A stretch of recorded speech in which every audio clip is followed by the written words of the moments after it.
He's like, okay, we go you home. I'm like, no pago por sexo. I don't pay for sex. Okay, buy me chicken. I'm like, ah. And then the chorus that comes off, and it's just this big fucking belly, just blah, blah, blah. She gets on the bed, and just like lies back and just gets at the chicken. She's like, oh, no. And I'm like, all right, just, take off the pants. But then she's like, no, money.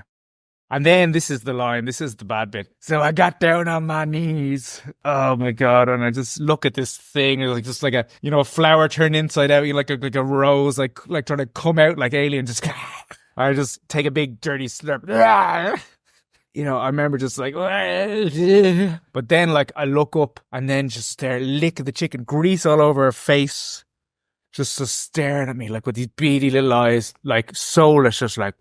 Imagine getting together with some of your best friends and deciding, hey, let's go to some of the most dangerous places in the world, even war zones, to party and try to bang local chicks. That is exactly what Mark Zolo did, but it wasn't enough, and to make it more fun, they decided to dress up in costumes. Not being able to choose between Mexican and pirate outfits, they decided to mix the both and went as Mexican pirates, wearing sombreros and having fake swords by their side. He wrote 2 books about his adventures, and the latest one is available as an audiobook on audible.com as well. I highly suggest checking them both out. I'll link both of the books in the description of this podcast episode. But now Mark is living a completely different life. He's living on a Mediterranean island, running multiple businesses and raising his daughter with his beautiful Colombian wife. In this podcast episode, we talk about the game lifestyle and life after game. He shares his views on how learning game has helped him build the beautiful life he's living right now, but also how having such wild experiences might make it harder for others to start a relationship at some point. Who is happier, perpetual players or guys who decide to start a family at some point, and which beliefs that you usually learn during your game years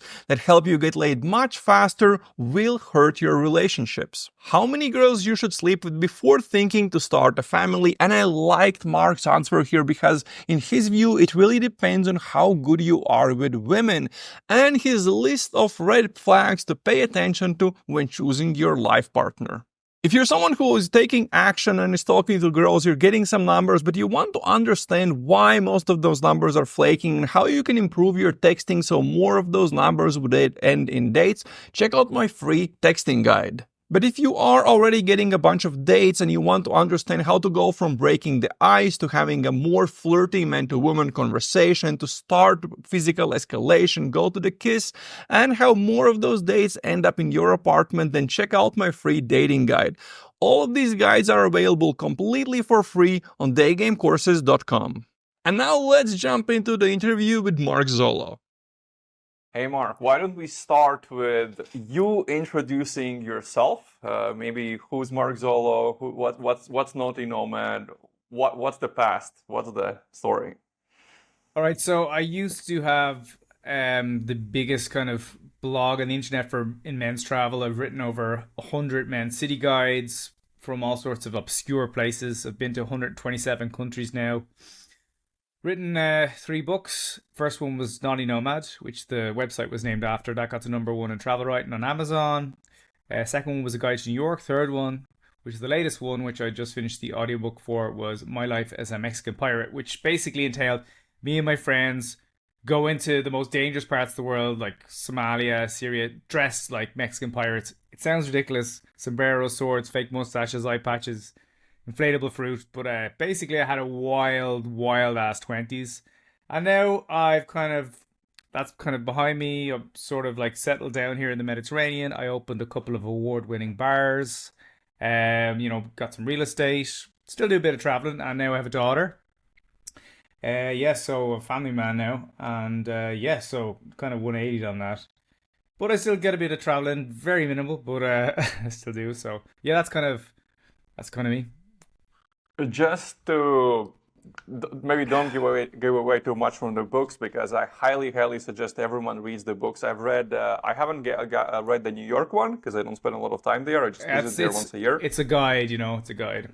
Yeah, but I've read the other 2, and both are simply incredible. The stuff about you guys, deciding to dress like Mexican pirates and going to all of these places, and especially the stories about Somalia, and how you were being chased while you were with your kind of security, and not chased, but something like that. I don't That think was I in read it years Nigeria. That ago. was Nigeria. Yeah. Nigeria, and can you like Yeah, what go are on. this? Just so we give some teasers, so guys understand how deep you were in all of this craziness.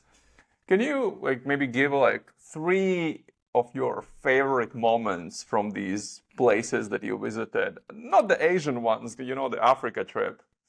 Oh well, listen. Favorites is one thing. I've really bad stories. Like most of my stories are tragedies, because there's a lot of highs, all right, but definitely the best stories are always the lows. Like I got held for ransom in Djibouti after being with a Somali girl. She locked me in her.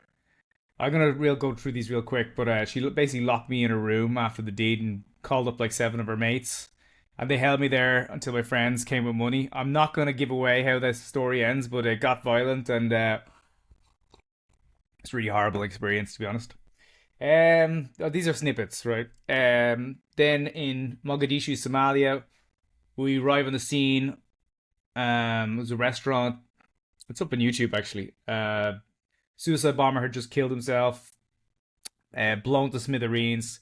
I don't know how they still have it up there, but we walked in and you can see his head resting on a pink brain, his legs strewn on this side, his intestines everywhere. It's actually still up on YouTube. I don't know how it is, but you can check it out. Just type in "The Yeah, Way to Mogadishu," it's Naughty Nomad. It's wild. Every time I show it to people, they're just like, "Wow, that's pretty intense." Yeah, and God, there's so many stories. There's so many stories. Another one in Africa, for example. As first day in Nigeria, uh, this is just one of several stories in West Africa. But first day got chased by the police. They basically tried to kill us, tried to run us down. We were on a motorbike, narrowly escaped death for that. Then they chased us down. It was flooding, rainstorms. We ended up like hitting a load of water. Fell off the bikes. They stole the bike. They robbed us. Yeah, so and we were wearing sombreros. All these stories happen with sombreros and swords, dressed like a Mexican pirate. So this adds to the stupidness of the whole thing. But yeah, these are snippets. I have a lot of other amazing, amazing stories, but to be honest, they're quite long, and usually I'd spend time teasing out the details. But that's why I had to write books and stuff. So yeah. Yeah, because I just have to say that the storytelling in the books is so good. Because the first time we met and we did like a impromptu interview in one of your bars, and I was before I read all the stories, and the Oh storytelling in wow. the books is so amazing and so good. It's kind of slow and building up, and the stories are wild. Before we continue Oh, by the about way, your life sorry. now, Just, just, yeah. just, just to say this, not to mention any of this, but I should also mention that like 2 years ago, I bought my own boat and sailed the Caribbean, and that was actually the most dangerous trip of my life. So I didn't even mention that at the start, but yeah, I'm a sailor too, and evidently a very unlucky one. I've had boats go on fire, boats start to sink. I've had tragedy there, and that's not even in books and stuff. That's just, unfortunately, in the That's horrors of after. my nightmares. That's at the So I'm end a when I'm gonna genuine ask pirate. you. That's when I'm gonna at the end ask you, how are you keeping the lust for adventures and exploration fed now? It's like, well, I Oh just sing God. boats. Yeah, Uh, yeah, God. I was in before Tajikistan and before we jump Uzbekistan two in, days ago as well. One? yeah, because that's was it just for exploration, or what was the trip about, or Yeah, I just came back from Central Asia. That's just because I had a rare opportunity to travel because my daughter was in Ireland for like a month and I was there for a while and then I had like 10 so days here and I just rather than spend it here I went over there. So very interesting place in the world, but just to keep people abreast of what's going on. yeah. Anyway, sorry, you were saying Um, I interrupted your question. Apologies. yeah, so everyone who has done a lot of because again these trips in these books the stories themselves are about you guys chatting up chicks and doing wild things with them, very dirty things in the best way possible, in the best way you can yeah. um, But every guy who has done this crazy lifestyle, whether that's day game or any other kind of seduction, and he has gone deep, with the traveling and everything. Everyone has had those moments when they sleep with the girl and then they take a really long shower, thinking, "Why did I do that? That was I was just a horny idiot. That was disgusting. Yeah. Why God. did I do this?" And I remember in your books there was a moment where you were super super horny, Oh no. and there The was a chicken moment story. when, yeah, and there The was a chicken moment where story. you, Oh God. yeah. Yeah, that was So give what. guys a little teaser about your Oh. what the fuck am I doing moment. Oh God, you're gonna make me tell this story. Jesus. Oh God, I'm gonna have again. I'll keep it brief, but uh, I basically I was 3 days in this absolute dive of a town called Sosua in Dominican Republic, and literally my first night there. I know this sounds unbelievable, but my first night there I actually met Miss Dominican Republic and ended up sleeping with her, which is another great story. But this just I want to show how high I was. I was like on cloud nine at this point, where I was like, oh my God, got so lucky. Uh, and then all of a sudden you're about to hear the fall, right? So it was 3 days in Sosua, and I was in this sleazy little town. It's all hookers and old dudes from the States. I don't pay for play, never have. But I was 3 days there. I already paid for my accommodation, and basically I was in this lonely little bar, and this thing comes up to me. She's like, like, uh, buy me a drink. And I'm like, she had like smoked a million cigarettes. I'm like, no, no, no, no, no, I'm not gonna buy a drink. Go away. She just stood there. She just stood there for ages. And I didn't even look at her. She's like, buy me a drink. I was like, no, no, no. She's like, okay, we go you home.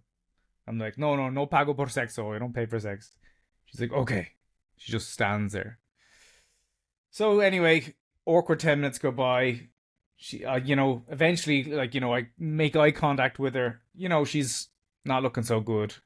But she's wearing a corset. She's Dominican. She's got she's bubble butt and the boobs and like,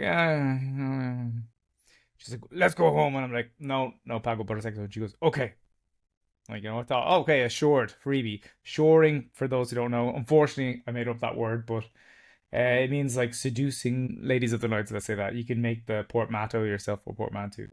But anyway, I thought, okay, whatever, there's nothing else to do, and I'm really gagging for it. So, but when we got back to her place, she's like, we get to the door, and she's like, of all the stories I'm gonna drag out, why is it this one? But anyway, she's like, okay, give me money. I'm like, Sorry, I told Mark, you. but No, it's okay. Listen. It's funny. It's a funny story.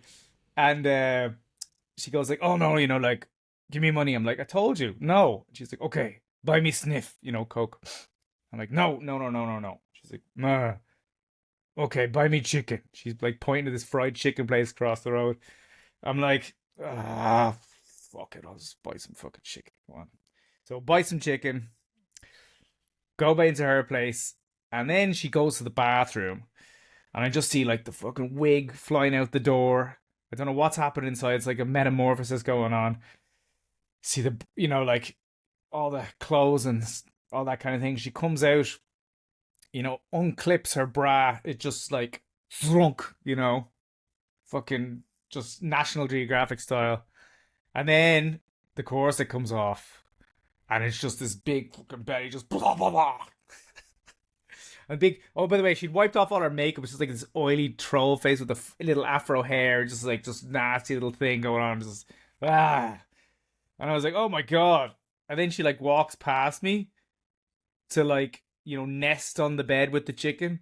But as she walks back, I had a look at her arse, and it's like, oh well, she's if I don't have to look at the front bit, like it just deal with the booty is like, just get it done and just leave. Just leave in shame. And she gets on the bed, just like lies back and just gets at the chicken. It's just absolutely disgusting thing, just Jabba the Hutt. And I'm like, all right, just take off the pants, grab the rubber, and then at least it was that. But then she's like, no money. And I'm like, oh, can't. She's just stone cold. And then this is the line. This is the bad bit. So I'm like, all right, I'm really, really, really just need to get this monkey off my back. And so I thought I'll turn her on, you know. So I got down on my knees and oh my God, and I just look at this thing, it was just like a a flower turned inside out, you know, like a rose, like trying to come out like alien, just I just take a big dirty slurp. Like fucking licking fucking, cat piss sandpaper. And I remember just like, what's the minimum amount of time I have to do this? But then like I look up and I remember just this big belly, this fucking tits like worms sliming around an apple, and then just there lick the chicken grease all over her face, just staring at me like with these beady little eyes, like soulless, just like. And that was the moment where it literally felt like someone had reached into my soul and just took a part of it forever. And then I was just like, I'm out, I'm gone. That's it. Like no, that was a line for me. And yeah, that was that's the moment where I was like, yeah, I stopped counting notches at that point. That was like I was young. I was 24, something like that. But that's when I So how stopped many years counting ago notches. was that? 14 years ago. But that was when I used to be like, all about the notch count and fucking trying to just rack Yeah, up yeah. numbers. Yep. Right, and that's what got me into, like, I was like, oh well, I have to have I was like, I have to have a minimum like 3 or 4 in Dominican Republic. I got to get one in Haiti, and so then I moved to flags, and then that was another rabbit hole. I thought I was being healthy moving to flags, which was getting girls from different countries, and then I became basically the world champion of that when I was 27. By 27, at 27 I'd slept with over a third of the world's nationalities. But then I knew no one my age. I'd know guys who had higher flag counts, but they're all in their late 40s or 50s. And but for my age, I was like kind of on my own on top of this, a mountain or whatever you want to call it. But it was absolutely meaningless. There was no trophies, there was no badges, and I'd spent so much effort in my life doing all this, and then it was like it felt kind of emptiness. And then when I would get with other girls from different countries, I just felt like kind of sad and depressed over it. I was like, what am I doing with my life? So that kind of that's when I made a big change. I stopped writing about my sex life because all of the 3 books, they all happen, well, except for New York. There's no stories in New York, but the first 2 books all were pre 27.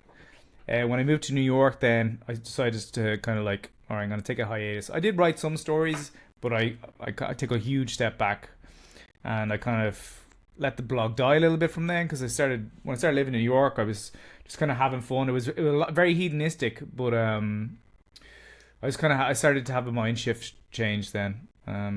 Yeah.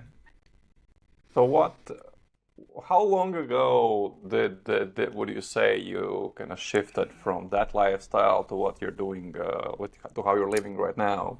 I mean, it takes years and years and years. It wasn't like some moment. It was very slow transition and very difficult, and not like I'm still struggling with all this. I really feel like I made a deal with the devil when I was young, because it's a paradox of choice. The more choice you have, the more difficult it is to make decisions. I think in the mating market this is widespread, especially I was doing all this kind of pre-dating app, and now with dating apps, there's so much choice out there. Maybe that's the reason why people can't make decisions, and they find it difficult to form relationships, and maybe that's why the birth rate is declining so much. I'm not sure, but it's definitely harder. And obviously there's other factors as well, like cost of housing and all that. But definitely looks like the population's coming off a cliff.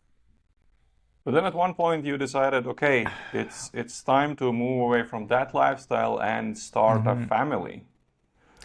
Always wanted a family, to be honest. I know a lot of guys don't. Even when I was 19, if you read my first book, I ended up very nearly getting a girl pregnant in Cambodia. I was trying for a baby at 19, the one like who an tried idiot. to stab you or something like that.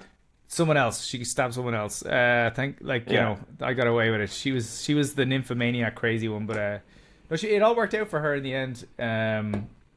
In my books, I write about I ended up breaking up her marriage after 4 years after seeing her. She tattooed my name on her ass in Mark in big letters. But then she ended up marrying some Swiss guy, proposed to her after the first day they met, and now she's two. Last I heard, she had two kids by him living in Switzerland. So, but I had to block her because she added me on Facebook and sending me all the pictures and everything. But I said she got obsessed again, and I had to. I didn't want to break up another marriage. So, by the way, just to know, I didn't know she was married when I went back to her 4 years later. It's only because her husband knocked on the door of the hotel, and that's how I found out with the baby and everything. But that was a bit of a side. I speak tangentially. I'm a bit of a weaver like Trump. But so we were talking about change. Yeah. So I always wanted kids, and what the change that was made was, I think towards my late 20s, I started like, the whole thing when you're looking for a good time, you want, just bangs. You're almost looking for red flags. Red flags are green lights.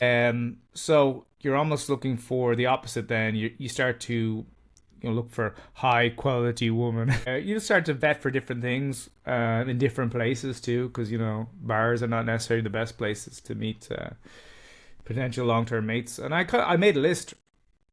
And then I had some relationships. I started trialing relationships in my late 20s, especially in New York. They're all polyamorous relationships. I was kind of always done polyamorous relationships, but with bisexual women and all that kind of thing. And so I was kind of like, it was a good introduction into relationships because I was kind of getting intimacy, which I never really was always kind of short term stuff. So it was good breeding grounds, but I really knew what I wanted then after that. And then I met someone who kind of like ticked the boxes, I guess, and on the same page with family. And yeah, so it took a bit longer than I expected. Now I wanted kids a bit earlier, but we had to set stuff up right. Wanted to, financially be secure and all that kind of thing. So, but yeah, all good now. I want more. So, did I understand correctly that when you started considering the idea of starting a relationship, you actually wrote a list of qualities you're looking for in a partner? On my blog when I was like 24, 23. I mean, I was changed public, one or two. yeah? Yeah, it was public, and I changed. It was called My Ideal Woman or something like that, which is kind of dumb. But I only changed one of those things later. But yeah, it was basically like have to speak another, obviously someone attractive or very attractive. Um, so they have to speak another major language, either Spanish, Russian, French, Arabic. A major language. Creative. Good values. Now one thing I did have in there originally was like she has to be an atheist because like that was my. But now I've completely 180'd on that. Actually, I think it's much better to be with someone who's religiously inclined, even though it's not necessarily how I line. But I think it's good. Yeah, and independent as well. I'm not one of these tradcon kind of guys. I like a girl to have her shit together and be educated. When I met my wife now, she was 23. She had her master's, and by 25 she'd already paid off at like a 3-bedroom apartment in Cartagena. So she was like, she really had her stuff together. I was like, whoa, she's good looking too. I was like, she impressed me. So I like, mind you, like, she's a stay-at-home mom now. I want that for my kids. I think it's important for your kids, for their mom to be around when they're young. I'm a traditionalist in that kind of sense because it's better for their development. And luckily, I can provide that. I know a lot of people in the Western world can't because it's life is very difficult with mortgages and all that kind of thing. I just moved to a place and set myself up well to make that happen, and that's maybe what caused the delay because I said it's important for me for kids to have their mom around when they're young. So, looking that you used to live a very different lifestyle from what you are living right now, do you think that the past lifestyle has in any way helped you to kind of build the lifestyle you have now? Have there been positive influences from your past life to how you're living now? Like, what's the worth of everything you did to bring you where you are right now? Is there anything like that? Well, obviously when you have a lot of experience, you're good at vetting and you learn, what to look out for. But, there's a big difference between getting good at getting girls into bed fast and relationships. Relationships are a whole different skill set. And to be honest, like I was sort of an amateur when even though I had all the success in terms of the bedroom, I was a bit of an amateur relationships when I was 27, and I kind of got put through the gauntlet with that. And I realized it's a complete different skill set. A lot of the things that you would do, you kind of do a lot more push pull when it's a one night thing, where you have to be a little bit more compromising in relationships.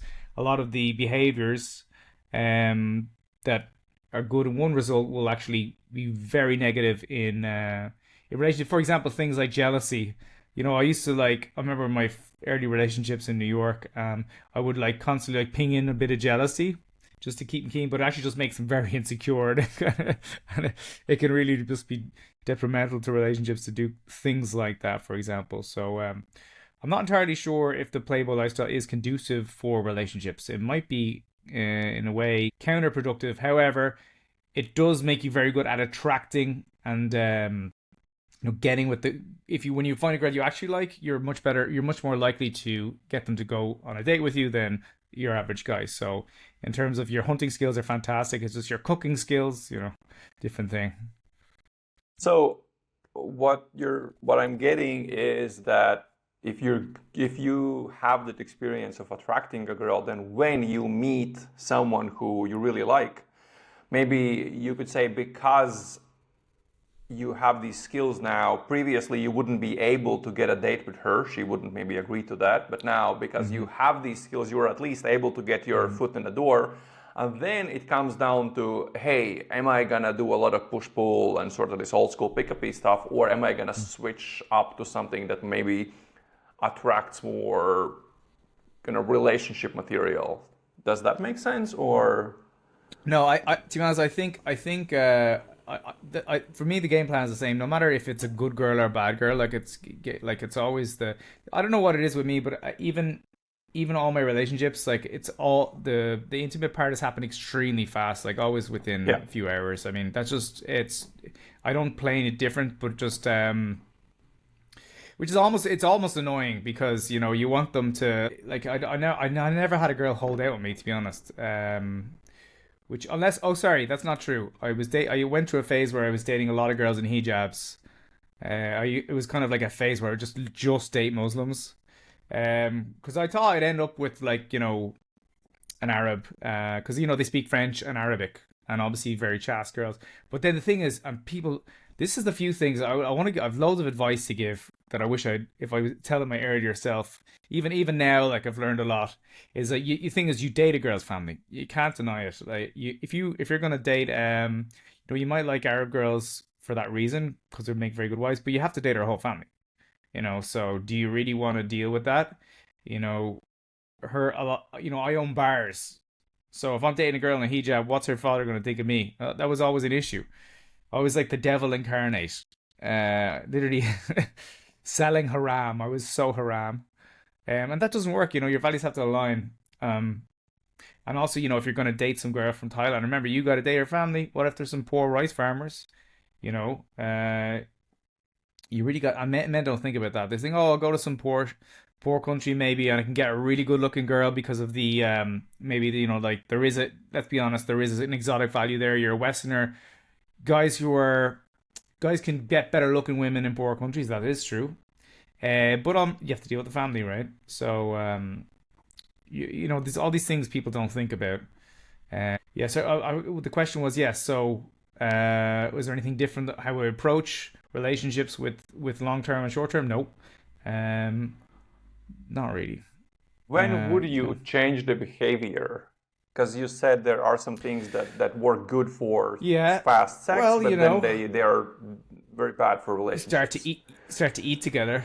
You actually put food in your mouth. Good dinner. You actually you want to spend time with them. You're not kind of doing this every month or every 2 weeks. Going to the cinema, stuff that kind of thing. Maybe traveling together. These are kind of relationship entry points. Non-sexual behavior. This kind of because in the online coaching program I do, we had a month about how to start a relationship, and then I gave guys a sort of things you can do with a girl to kind of move from just fucking to doing something else. And it Yeah. was, yeah, doing things outside of the house, her staying over more. And then I had like a milestone. And the milestone was she stays over, but you didn't have sex. And it was like a big milestone. If that ever Oh happens, yeah. then that's a big sign that you're moving in that direction, that it's more Yeah, than yeah, just yeah. fucking. Yeah, exactly. I mean, yeah, You Netflix and said, chill, except you just actually chill. yeah, you said that so some ideas that are very good for fast sex, but maybe are bad for relationships, are things like push pull, jealousy. Is there anything else that comes to your mind? Yeah, I mean, a lot of guys online promote dread, but I think that's only good if the relationship's getting it becoming a bit toxic. Just well, I guess the thing about like game and stuff, like guys who study game, we're so used to being conscious of what we're doing, whereas when relationships, it's all about letting loose, and farting in bed. That's a stupid thing, but like that's a small thing, but that's a milestone. The Dutch oven, just cover it up, deal with it. That's a milestone. That's when you're really getting along and you're really comfortable.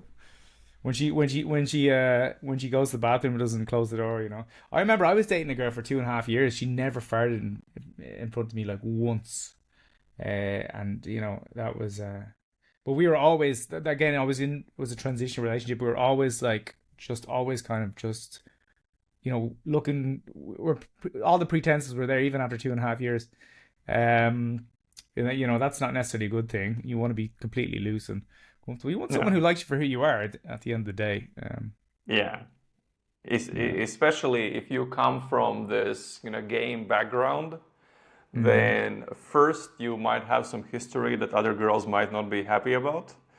And the yeah. second is you might have some extra needs that other girls, that a lot of women maybe might not be happy about. Yeah. Yeah, well, that's the big thing, and that's another thing. Guys coming from this world, you're like we're difficult partners because yeah, we're not like other we're not like those other boys, but yeah, it requires a deal of understanding. Let's say that. And not everyone's on board. That's why like certain cultures and people, girls from certain countries, they're you know it all depends on who you're with. But a lot of Western women and stuff, I feel, not so many Irish girls are pretty good, but American girls, a lot of them are a bit more entitled in relationships, in my humble opinion. I dated a very, very nice American girl for a long time, but in New York, 100 dates before you find one person that's worth the second one.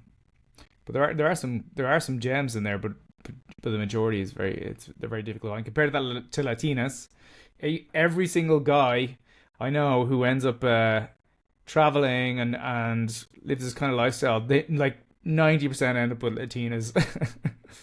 Because like Christian background, second language, just they're very feminine. They're from a culture that is, the guys are, very, I would say, promiscuous or prone to affairs and stuff like that. So if they're a Western guy, well, they find it like a little bit more, less drama inducing.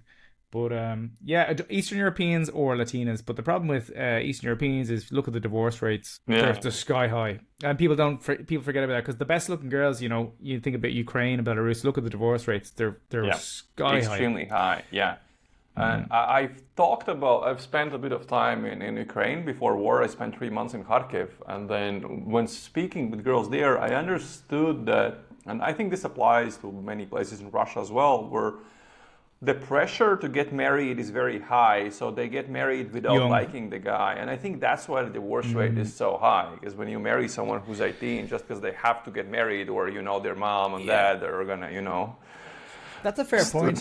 Like even in Tajikistan, Uzbekistan, the girls are getting married like 18, 19, 20. So no wonder there's, a lot of girls in their late 20s, early 30s with divorce under their belts. Yeah, and you're right. Actually, I didn't consider that, but that's true. That might explain a lot of it because there's a lot of social pressure, especially in the more conservative areas of the ex USSR, like Armenia as well.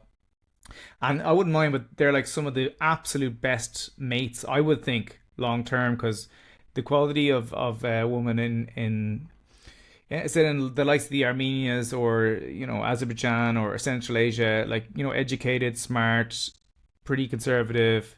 They're and they all speak like usually speak Russian, which is a major language as well. Yeah, I recommend guys look for girls there all the time. But you're right about the divorce rate. It's a lot of it's because they're young. So take what I said with a pinch of salt. I really like how I don't want to go into this topic too deep, but I just Yeah, thought it's something you might be interested in. The book from Esther Perel. Do you know Esther Perel? mating in captivity. Is that Yeah, mating she in was mating captivity? in captivity, and then she has another one about cheating. And in the book about cheating, which I just finished listening to yesterday, she was talking about how we used to have relationships where the marriage was the cornerstone of someone's life, where that was the one of the founding things where you get married Hmm. young and then you build your life on top of that. Whereas now in a Western culture, we build the life and then the stone that is marriage is sort of on the top of already a built life of a developed personality. And it's an interesting Mm. idea. I don't know. Yeah, Maybe it's if you're true. interested, It's it's an true as interesting well. book. Oh, Um, yeah, I'll check it so out. we kind of looked at, okay, what were the benefits from learning game in starting a relationship, and you said that, yeah, well, you're more likely to get a girl, get a date with a girl you actually like. So Yeah, you can, let's call it in old school stereotypical terms, you can attract a higher value mate, if you will, you yeah, know. yeah, yeah, yeah. Uh, but I know that you have, at least you used to have, and I'm getting a feeling you still do have a lot of views about how this lifestyle negatively impacts people who then go into committed relationships or whatever we call them. So, do you still have those views? Do you still think it's like a lot of negative that comes from that, or? Well, yeah, this is going into the paradox of choice. The thing that kind of really kind of kicked my ass a bit about like getting this, because I really want to start a family, but the thing that kind of inspired me to do this because I could have not had a family, but I saw too many guys in their 50s just doing what I did or looking up to me in my 20s. Like the whole time I remember I was traveling around, a lot of people that would know me from my books and stuff, and I'd meet a lot of guys who would idolize me, and they're like 20, 30 years older. I was like, what, don't you me? Like, why are you looking up to me, bro? Come on. I should be looking to my elders for inspiration. And I'd see a lot of guys, and I see a lot of guys going down this path, a lot of them, who just like, I'm just gonna F my way into the grave. And it always ends up like, it's always ended up with the Philippines or Thailand. You're gonna be the guy at the bar. But you know what? It could be worse. You could be the old guy at the bar back home in London or well, London wouldn't be that bad, but somewhere in the West where it's just you, a lot of other old grumpy men and the dog. The guys in Thailand, the Philippines, they're having more fun. I used to judge those guys a lot, but now I see them. Oh, that could have been me, maybe, or what if your wife dies, your missus dies, and you're like 70? It's like, I'd rather be in Philippines and Ireland. Just being Yeah, real, just have being fun, real. you know. You could a lot of those guys could have kids or live their life. You can't judge, and I used to judge when I was young, when I was especially in my early 20s, and now I'm like, nah, bro, like, Now you're it's living a all. married life, and now you're like, hmm. Ah, yeah. Well, nah, nah, not thinking that. But no, we're just saying if something did happen, like, God forbid.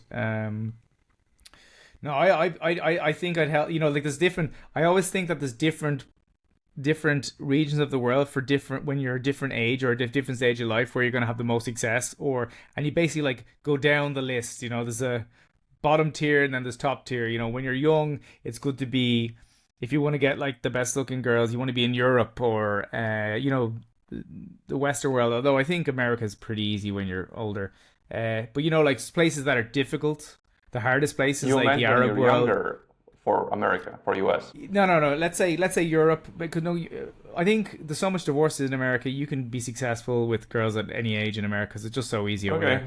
But like Europe, the ex-Soviet Union, the Middle East, these are more difficult territories for guys typically. So it's good to do those places when you're kind of younger. And then when you start coming into your 40s, 50s, maybe a bit later, you can Latin America, Africa, East Asia as well when you're young, because East Asia can be touch and go. And then slowly, you go, you're more into like Southeast Asia and certain parts of Africa, where it's just the older you get, and then all of a sudden, when you're on the walking chair or you're in the wheelchair, you're straight like in the middle of fucking Cambodia or Thailand, just going, oh yeah, right.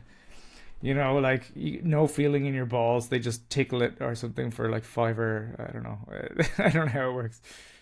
But yeah, so I'd rather be an old guy surrounded by family. Yeah. Yeah.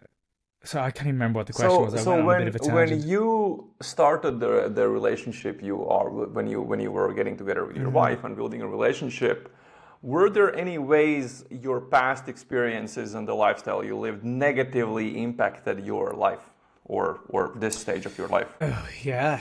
Oh yeah. It was very difficult for me to get into, like, it was very slow burn for me to come into the relationship because I met her on a cruise ship in the Mediterranean. She was with her family, I was with her family. I actually walked up to her whole family and I said to the mother, I said, "Your daughter, I'll have her, please." Well, I know I said she's the best looking girl on the ship. I'd like to dance with her, but that's actually how I met her. And well, she kept coming back she's from Colombia. She kept coming back and forth. So we're like, she had 3 months. She had a really good position over in Colombia, so she didn't want to leave her job. But eventually she moved over. But it was very, I was a bit. It took me a while. Like I was standoffish and I was very, very, very cautious and slow into things because as you would be, because it was very difficult for me to transition to. Even now, like I struggle. Like even I had to like Uzbekistan, Tajikistan. I got itchy feet, or I went sailing for 5 months 2 years ago, and she wasn't even there, which was a very hard sell for most relationships. Oh yeah, hey honey, I'm gonna buy a boat and sail the Caribbean on my own for 5 months.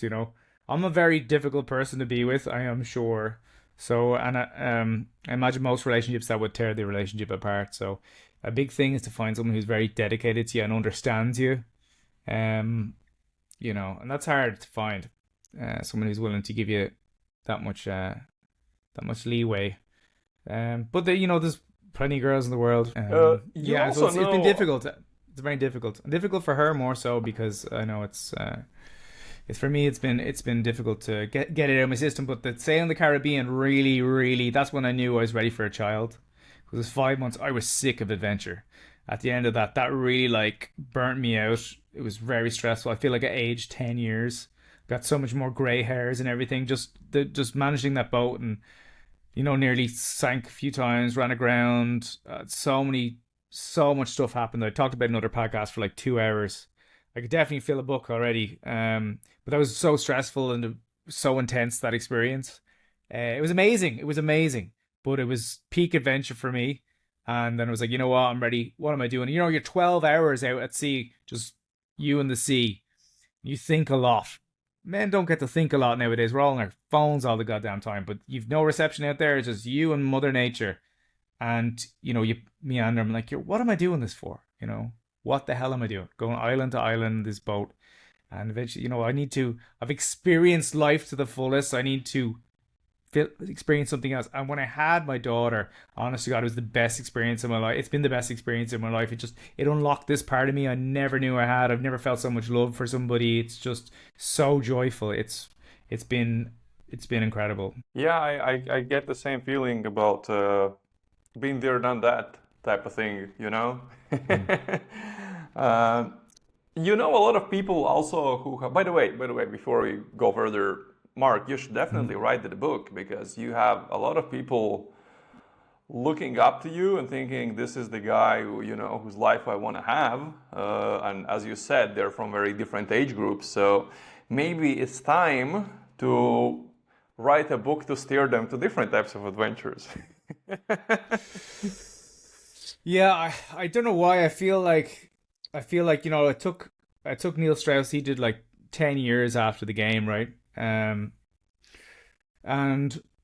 I could definitely fill a book, I'm sure, but I don't feel like I'm a role model. in any shape or form. My previous books are more like, reckless adventures, but there's a lot of dark stuff in there and a lot of misfortune besets me. I just don't think I don't think I'm any. I'm just doing what I'm doing. I don't think I'm a trailblazer.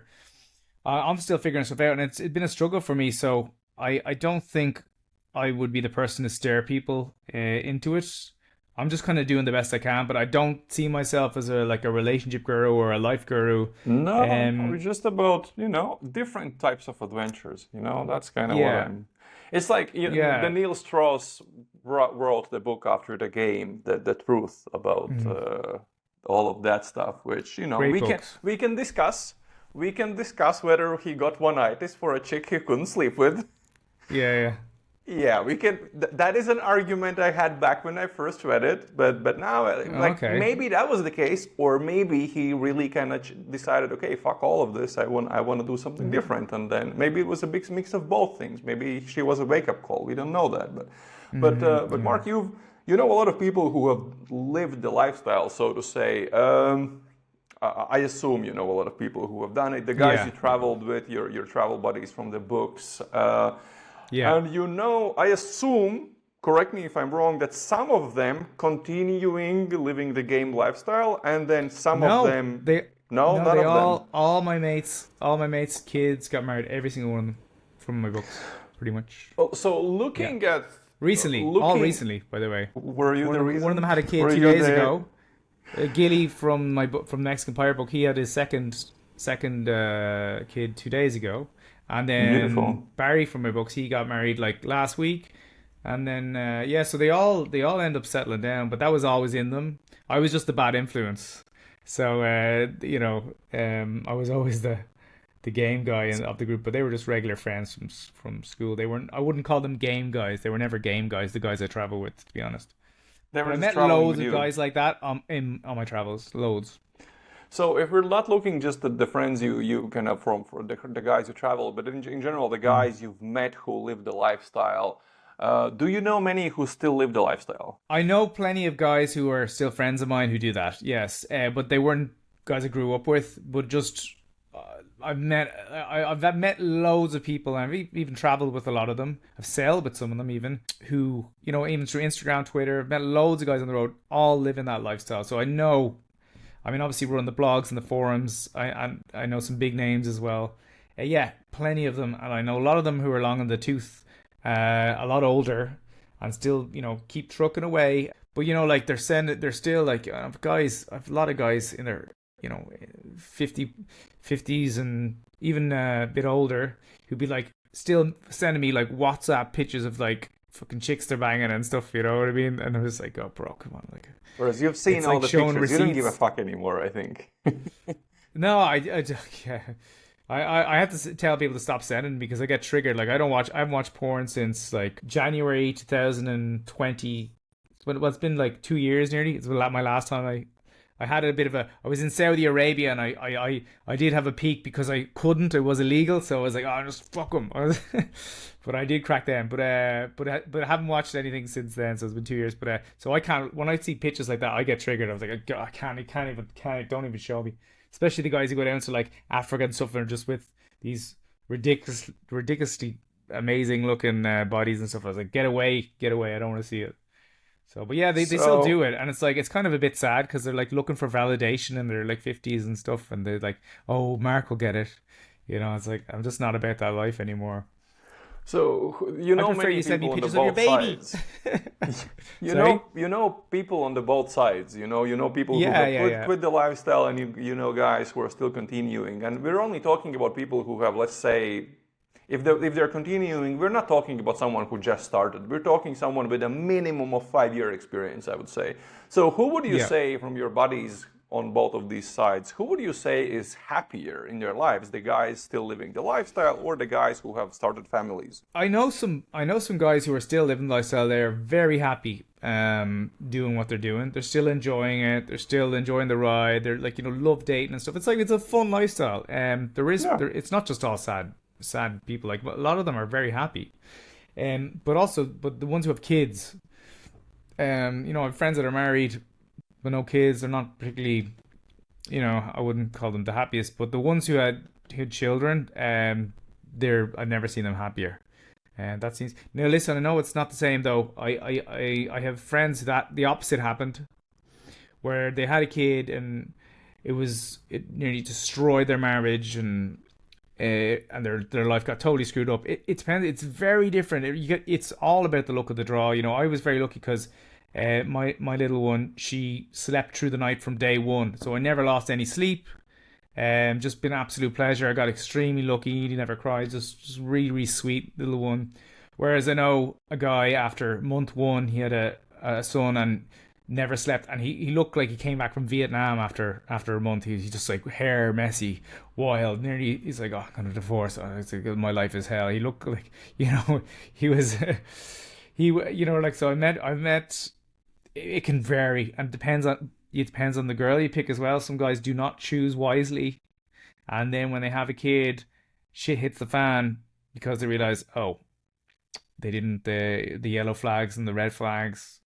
A lot of guys make poor decisions for life partners, and so it varies. It varies. So on both sides of the spectrum, it depends on your temperament. At the end of the day, I think people have certain temperaments. Some people are happy-go-lucky no matter what happens to them.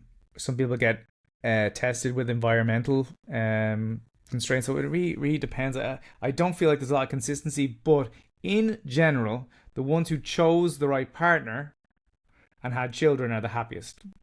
That's what I would say, honestly. So you said basically you're saying pros and cons to both, and when Mm. and it comes down to the person whether the guy A lot of people don't want feels kids. A lot of men don't yeah want kids. A lot of men yeah. don't want So kids. maybe someone feels Loads of my mates, happiest. no interest. Yeah. Yeah. So let's say someone's living the lifestyle, and you said, if you're sending everyone pictures after when you've been doing this for like 10 years, and you're still looking for validation from your wings and mates and whatnot, then maybe not the greatest sign in the world. Looking at your experience having a lot of people around from the lifestyle, maybe now or in the past, maybe what would be some red flags you would say, hey, if you're seeing that you're doing this, maybe it's time to consider quitting the lifestyle? Well, I'll tell you, you're talking about red flags with girls, which we should definitely cover for long-term partners. That's very important. But let's focus on this. Red flags. I think severe alcoholism. I definitely had a monkey on my back at one point with alcoholism. Where I wasn't sure, am I out chasing? Because I don't think I was ever like a sex addict or anything like that. But I loved the hunt at night. I wasn't interested in like online games. Like, man, I loved like going out with my friends at night and hunting at night. And I found just like, oh, I maybe I'm just an alcoholic. Because I'm out just wanted maybe I just want to go drink it. I was like, oh god. And I definitely sailing was when that really, I was every single night for like 5 months. I was like on the rum punches. At the end of a sail, and I felt like I couldn't sleep without it. Then at the end, and it had its fingers in my, yeah, it really was bad for me. But I think people mistake the lifestyle, because what is the lifestyle for a lot of guys? Some guys, I know guys travel, they go on dates, they don't even drink. Fair enough. That's how we want to do that. But I know a lot of guys who like to party, and they go hard on the sauce like every night, and it's not good long term. So I think it's a red flag, because maybe you just have an addictive personality, and it's expressing itself in a negative way. I think when you as well, what can happen? Some guys is they end up broke at 50 if you don't have your finances sorted out. Like that was definitely me at 30. I was just all my money I would spend on travel and partying, and then all of a sudden I had no money at 30. Now I sorted out my life very fast. I think I had an amazing 8 years here. Built a lot of businesses. Just got my second piece of real estate. I've done pretty well for myself. I would think in the time I course corrected fast, but you leave it too late, because especially with things like real estate and mortgage times, it can be too late for you when you're 40 or 50 or something like that, and you haven't made some sound investments. You're gonna have a rough time when you're older. So I think if you're not thinking about the future and like that, and you're financially, because the thing about travel, when you're traveling and you're self-employed and all that kind of thing, unless you have you're really good setup financially, this is going to cost you. There is advantages to staying static. You know, you can build brick and mortar businesses. You can invest in property. You know, because banks look for financing. You know, I took a job for a lot of people don't know this, but like when I got my first property, I was actually working for like 5 years as an art director. I never talked about it online because I thought if I somebody would try and cancel me and get me fired or something like that. But I had to do that because it helped me invest in my you know businesses and my first piece of real estate. And even now, like even though I had the 3 bars and stuff like that, I was editing for a production company for the last year, so I could get my second piece of property. Because obviously, when you have two properties, so I was leveraging. Like I went from being Naughty Nomad to like boring, settled job mortgage guy because I was leveraging I was leveraging my earnings. Because it made sense, and now it's like now I got the second piece of real estate, and I can develop on the roof and stuff. Now I've kind of like okay, I've sorted myself out now for my life basically. And so I think people need to think about that. So if your health starts to go, your wealth's going to be screwed. Mister talked about the three pillars: health, wealth, relationships. Um, and also like I think if you start talking about addiction as well, if you start like paying for sex as well regularly, yeah, you might have an addiction as well because it's a slippery slope. Drug use, heavy drug use. Alcohol, Also, drugs, and running out of flat if money. you're obsessed with notch counts, and these are all qualities of addiction. So and people don't see these things as addiction, especially with sex. Yeah. But you got to watch out for that because when you have no purpose and no meaning, if you don't want to start a family, you're just kind of living for hedonism. You know, the devil gets it will get the I'm not religious, but the devil will get their grip in you, and all of a sudden you're just a wanton hedonist, and addiction can take hold. So you got to watch out for those things. And then you look up and there's the big belly, the terrible Then there's titties, the big the belly. chicken, greasy Then there's face. then you're licking out Jabba the Hutt. You know, it's not a nice thing to do, guys. It is not a nice thing to do. So just don't do it. Say no. Say no. Say no, the job of Say the no. hat. Don't Say no. consent. Me saw, she saw, lick it. You Have said we nightmares. should Still definitely talk nightmares. about red flags for long-term partners. So give me your Yeah. list. Okay. First thing, relationship with the father. That's for me. That's the most important thing. How is the relationship with the Should be father? good Not is ideal. what you're saying. They should be good. Yeah, it should be Yeah. good. Ideally, definitely the parents should be still together, which is something I I didn't realize how important that is. Till a bit later, but ideally they would not be from a divorced, because the kids of divorce are more likely to get divorced.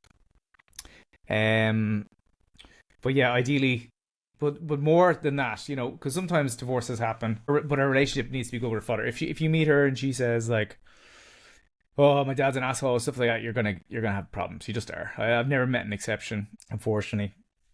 No, listen, there are, if they're from a good culture, if they're from a good culture, there are exceptions to the rule. But if in the West, forget about it. Um, but these are, I don't believe in absolutes, so these are just kind of red Yeah, flags yeah. and the We're guidelines. not doing a bulk podcast Yeah, where we're like, yeah, aha, he said yeah, this. We're just chatting. yeah, So exactly. Gotcha. Well, yeah. also, I hate to say it, but the traditional stuff as well. I think too much tattoos. A little tiny little butterfly where you can't see it, whatever. But if it's like big sleeve and stuff like that, well, the thing is, like, usually those girls have bad relationship with their fathers, so so they This tend is to come this is together. So that's more, interesting. This is interesting. We're gonna get back to yeah, this, but yeah, let's yeah. continue. Usually, sometimes you get a Yeah. lot of tattoos and they have a good relationship with the father, and like, oh, that's weird. So, but usually they come together. I think if they're feminist as well, because or they're high body counts, Again, high body counts usually indicative of bad relationship with the father.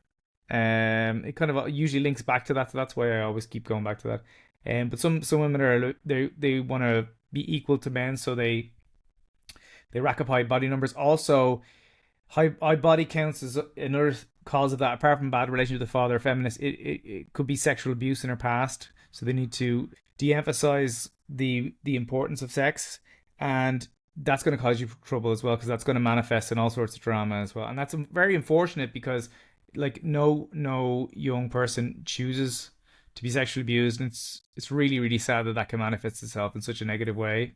But unfortunately, it's just it will spell a lot of trouble for you in your relationships if she was sexually abused, which sucks. It sucks, but that's just the truth. That's just the red Fortunately, when pill, you if you live will. this lifestyle, somehow you meet quite a few girls who have that experience because they are oftentimes the easiest because of all Yes. the Oh, shit they have gone through. I said the red flags are green lights, and you end up with a lot of experience with these type of girls. Yeah, and sometimes I've ignored them, and I've paid dearly later on. I think bisexuality as well for me is a little bit of a little red flag because again this is kind of like Gotcha. hypersexual response.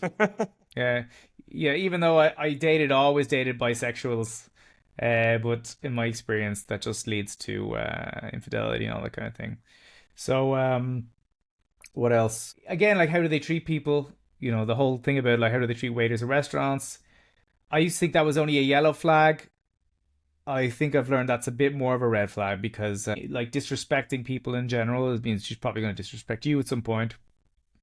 Even if it's someone, even because you would think it's like a small thing, right? But it's something I always thought was a yellow flag, not a red flag. But I've come to realize that that's actually more of a red flag. It's if someone's rude to the average person on the street, it's not a good thing. Um, Someone who's very, very indecisive. That's not necessarily a red flag. It's more like yellow flag. But that just gets very annoying in relationships when someone can't decide anything ever. Um, what else? I think I've covered the main things. So I keep going back to because there's not that many. We're like red flags and red flags. The rest are all yellow flags.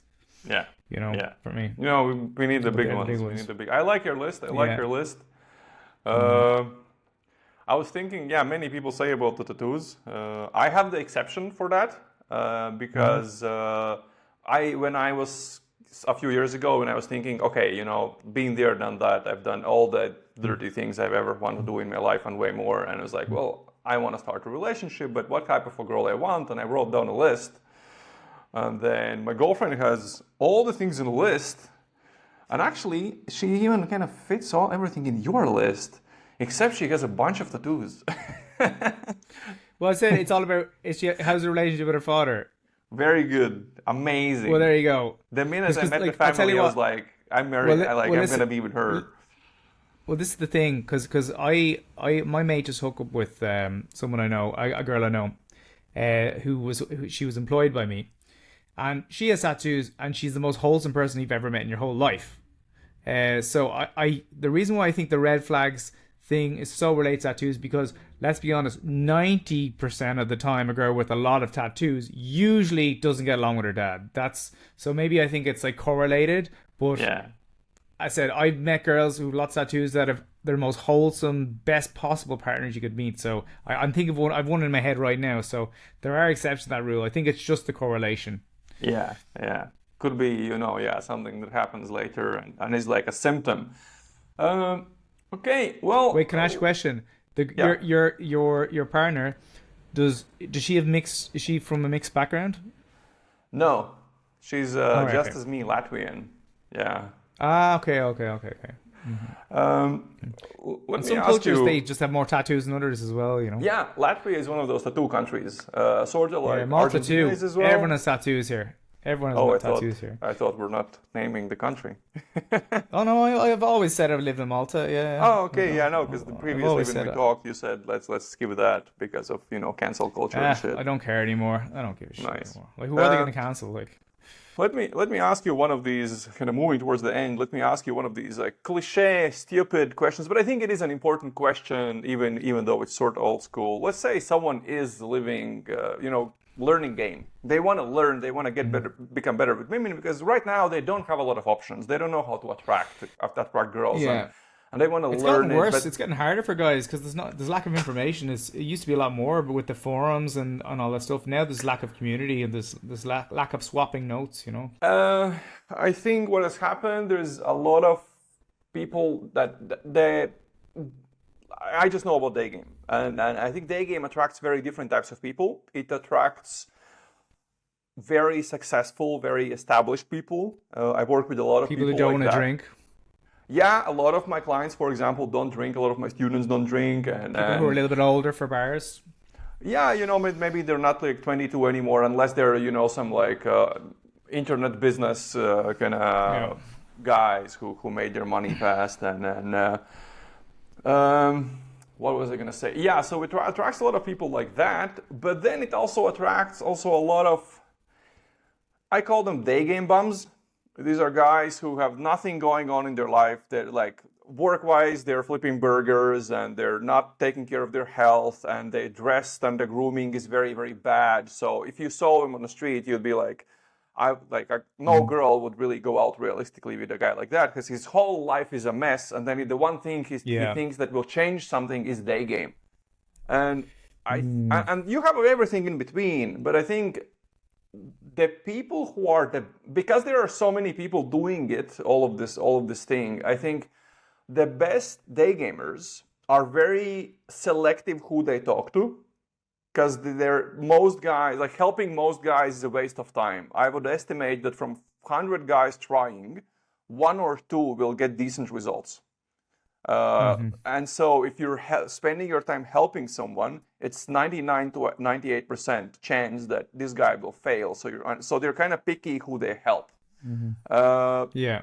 so I think that's one thing. And then the successful guys, who I said part of the kind of audience, they don't spend a lot of time discussing game online. They don't have a lot of time. They're living their lives. They live very full, very interesting lives. Whereas a lot of the other people, not just the what I call day game bums, but everything in between, and then a Mhm. lot of other people, they have a lot of free time and they're super happy to spend it online chatting about game instead of going out hitting the streets. So I just think that the average community forum group chat online, the quality has dropped so low. And if someone is established right now with the level of coaching we have available right now, they're usually paying to be in very good communities and very good group chats where they have access to high level day gamers. And because of that, I think the communities and forums that are accessible online, they're just very low quality right now. And if people want something good, then it's usually going to cost them at this point. I think we've come to this point in sort of the Yeah. evolution. So anyways, back to the question that I wanted to ask you. Let's say someone is kind of thinking about, hey, I can't, I'm getting no dates right now. I'm going to learn this game thing, and I'm going to go out and I'm going to chat to a bunch of chicks and learn all day, push pull and whatnot.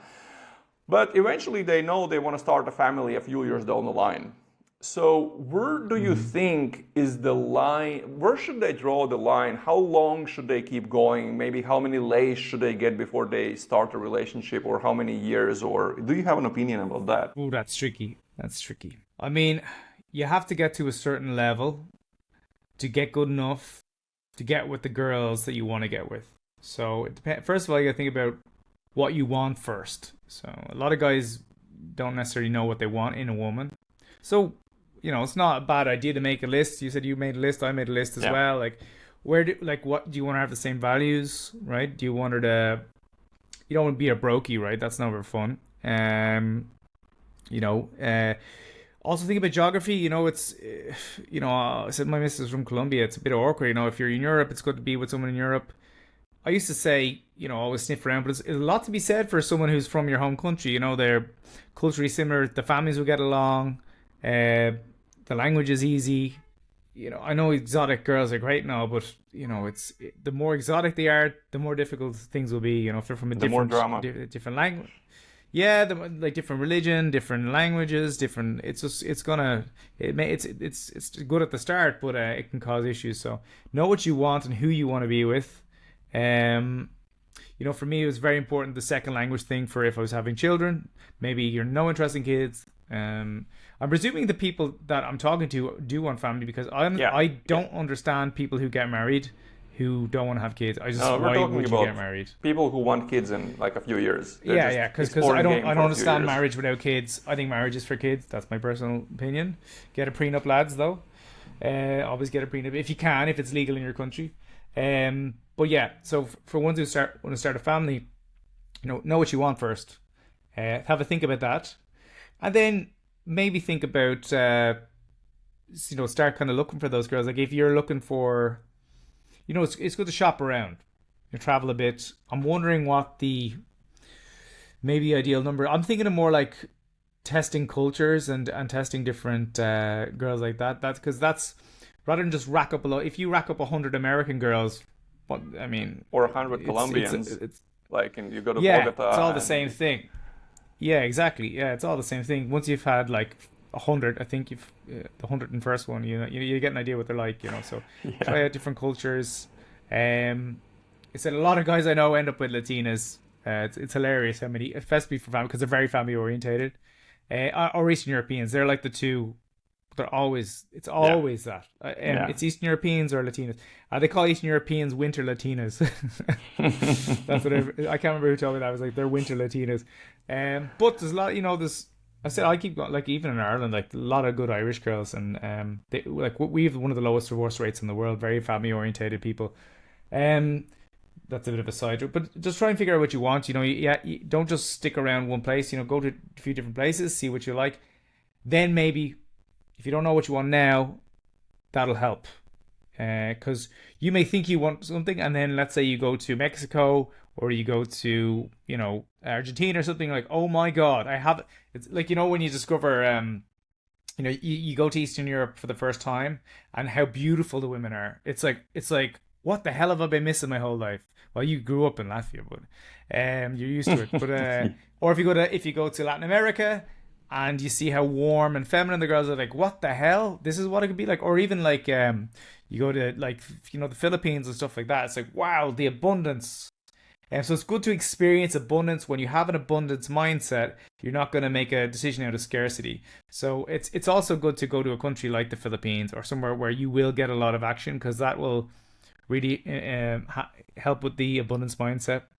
So do I have a number in mind? I Maybe feel we bad don't prescribing it. necessarily need a number. Maybe you think there are some other things they should check, and hey, do this, do this, do that, and then maybe start looking specifically for a relationship. Because I think Yeah, the I'd be more problem about is, going to. Yeah, I go think on. there are two mistakes guys make. One is they jump in too fast. For example, right now I'm working with a guy who has a history of really simping. He, as soon as he likes someone, he puts her on a pedestal, gifts, Uh, trips, everything. I told him uh, 1 year, no relationships. You meet the girl of your dream, you sleep with her, you have fun, but you don't date her, because he has to get rid of those habits. He has to build up, yeah, some. But then other guys, more they're Mr. going Nice too Guy. long. Yeah, they go for they have 100 lays, 150, 200. Well, you don't really need that if you're looking for a relationship. So I'm just thinking there are two different extremes, and maybe we don't need a number. Maybe it's like a checklist of things you think guys should do or things they should think about. Or In the case of the simping thing, well, I mean, that can be hard to get out of people. God damn, I have some friends of mine, they just cannot help themselves. But I know what's helped guys like that as well, who have that behavior, is if I would just be like, you need to go to the Philippines, because if you go to the Philippines, you have so much abundance and so much options.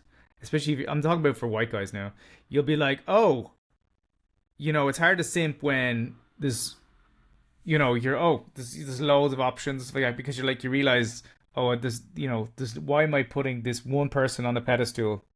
But if you have a scarcity mentality, that's what you do.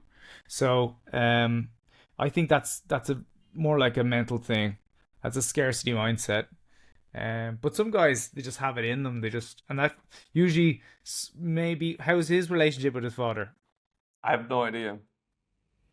Well, because a lot of guys who their father wasn't around, they simp because they idolize the mother.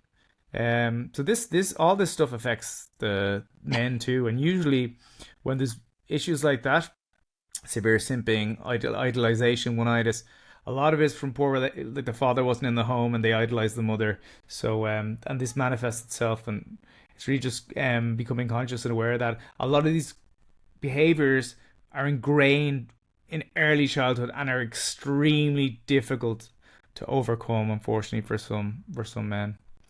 So you need radical problems require radical solutions sometimes. Yeah. So will we squeeze out some checklist from you, or that's gonna be impossible for when to start Checklist? thinking about a relationship for the average guy who's learning game for for Yeah. the reason of eventually starting a relationship? Checklist? Oh, Okay. it's something. Whatever comes, because you were starting to list some things, and I Well, still want to get your but, opinion. I know I'm pushy about oh this wait, question, but I think it's a good no. question. We'll say a checklist as in No, what not checklist? necessarily. I asked you about maybe a lay count or do this for this many Oh, months or oh. years. Like, All just right. In maybe my it's not a lay head, count, maybe it's not a year, maybe, but just what do you think they have to do? in my head, like at least. You see, it depends on the guy. Some guys, 20 for them would be 100 for another guy, because Yeah, what if they're not very attractive and stuff like that, like, but like that for me, it's a bare minimum, like 20. yeah, Yeah, it's a bare minimum now, and that's a guy I'm talking about who's like a five. Because that's 20 for a five. If you're a five, or maybe a six, right, and you get 20 girls, you're a rock star. yeah. Like, You let's know be what's honest. up. Like You have that's game. Yeah, yeah, you have to, because some of the I wasn't sure if I believed in game for ages, because I'm not a bad looking lad, and I was always wondering, and I always dressed up as Mexican pirates, did the peacock thing. I was like, God, how much of this is game and how much of this is just just showing up, and but then when I saw some other friends of mine who were not particularly attractive when they wear the sombreros and all, they would get some, and I realized they started to, like, copy some of the stuff I was teaching them, and say, oh shit, game works. And then I saw a really ugly guy who was very good at game. I met him, and he would pull like really good looking girls, and that was like, oh shit, this stuff really works, because if he's getting laid really well, and that was pure game. A lot of the guys who are really really good at game who are not attractive are actually autistic, by the way. It's I noticed a pattern of that, because they can't read rejection. They just keep going, and women misinterpret it for confidence. God, I've seen that so many times. So it's kind of funny, but for an average guy, I think maybe like an average guy maybe. I mean, 50 is plenty. If you're hypersexual, and you have issues like me, unfortunately, you have to realize that it's never enough, and it's a giant black hole and won't go anywhere. So it's never enough. It's never it's enough. never That's a enough. problem. It's addiction. Yeah, It's never enough. So it's like, and it takes years to kind of. Oh, actually, the big thing that helped me when I was 27, and this is actually what helped me. This is actual good advice. It's not, once you reach a certain number, you have to realize that, triple digits or this many flags or whatever like that, you're never going to get better or never going to feel enough. So you need to develop, if you feel like you've done that, you need to develop your masculinity in other ways. So, like, go to the gym. If you've any fucking fat on you, lose that stuff. Learn some martial arts. Like when you get stronger and you know how to fight and things like this, or learn languages, learn instruments. When you develop yourself, sort out your finances. When you develop the other aspects of what I would consider the masculine self, that desire and that need for validation from rack up notches, that female validation, or even male validation from, oh, I did this, I did that with women, that really quietens down. I think that's the only way to address that, because the numbers won't make you happy. It's not like you're going to reach a number, it's going to be okay. The numbers should be there just so you get enough experience to be good at approaching the women you want. But that monkey will never get off your back if it's just numbers you're after. You have to develop yourself in other ways.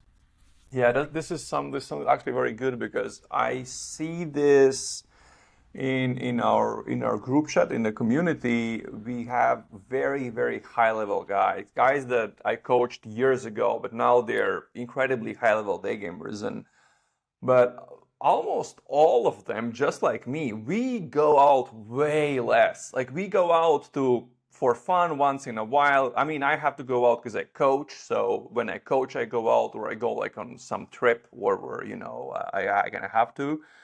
But most people, they go out a little bit, but they're now I would say at around 50 to 70 lays is when they're like, I don't care about this shit anymore. Like, I've proven everything. And then Yeah. I've seen they switch either to business or to fitness or fixing other big parts of their life.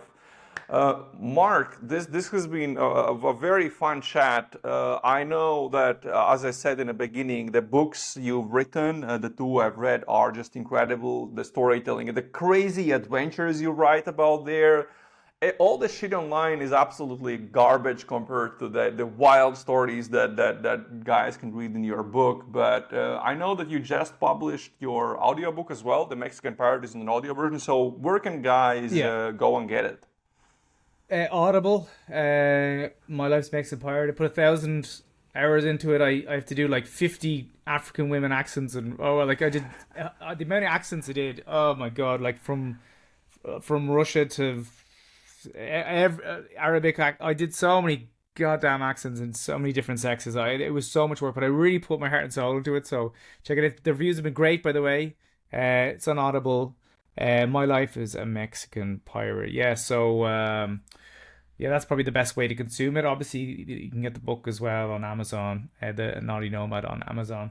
But yeah, the audiobook is kind of like, I put a lot of work into it, and I'm pretty happy with it. That's why it turned me off writing a book again, because the effort, like I'm a bit of a perfectionist sometimes, and so it takes a lot of work. But yeah, that's where you can find it. I've read the book, but I'm still gonna get the audiobook to maybe re-listen to it with your old. Wait till you hear the chicken story in audio, in all its glorious audio. Yeah, because that's I think a much better way to consume a book, especially if it's read by the author. Like he can really explain the story by using his voice. Well, Mark, thank you very much for doing this. It's been an absolute pleasure. Ciao. Ciao. If you like in-depth, actionable, step-by-step advice on how to improve your day game and dating life, then hop on my mailing list at saintrobert.blog. After the initial onboarding, I send 1 to 2 short emails with actionable advice that will instantly help you improve your dating life, or at least make you think about these topics from a different perspective. No spam or hard sales, and you can unsubscribe at any time. Or if you want to learn day game, the art of chatting up girls on the street, shopping malls, coffee shops, or any other everyday situation, then check out information both on infield coaching and my online coaching program. Both are linked in description. There you can also schedule a free call with me where we can talk details. That's it. Thank you for listening, and see you in the next podcast episode. Ciao, guys.